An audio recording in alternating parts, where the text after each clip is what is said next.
A tipping point is an idea or a movement that becomes acceptable by the masses.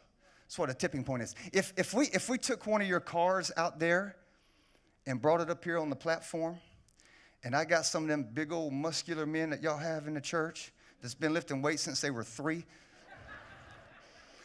and got them over here on this back side of this car and just told them to start pushing the car up, they would get over here. How many know there's a time when they begin? First, you gotta start pulling.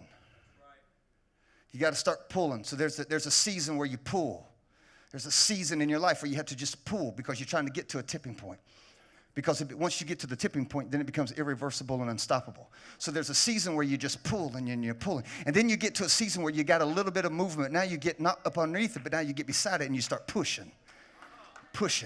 And you're pushing something because you're trying to get it up to a tipping point. And once you get it to a tipping point, watch this, there's no more pulling and there's no more pushing. Once you get it to a tipping point, you can hold it with one hand. You can balance it with one hand. Now, the whole time while you were pulling and pushing, there's something that's working against you called gravity. And you're working against a system that's working against you.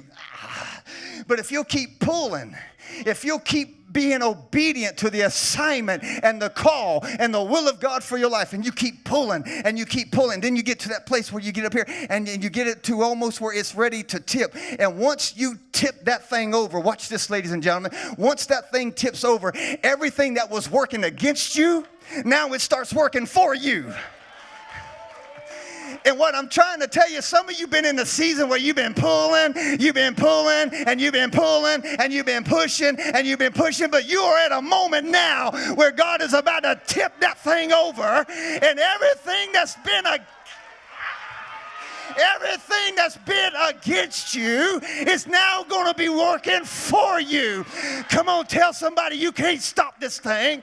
You can't stop this thing. It's a revolution. It's a revolution. It's a radical shift in the way you believe.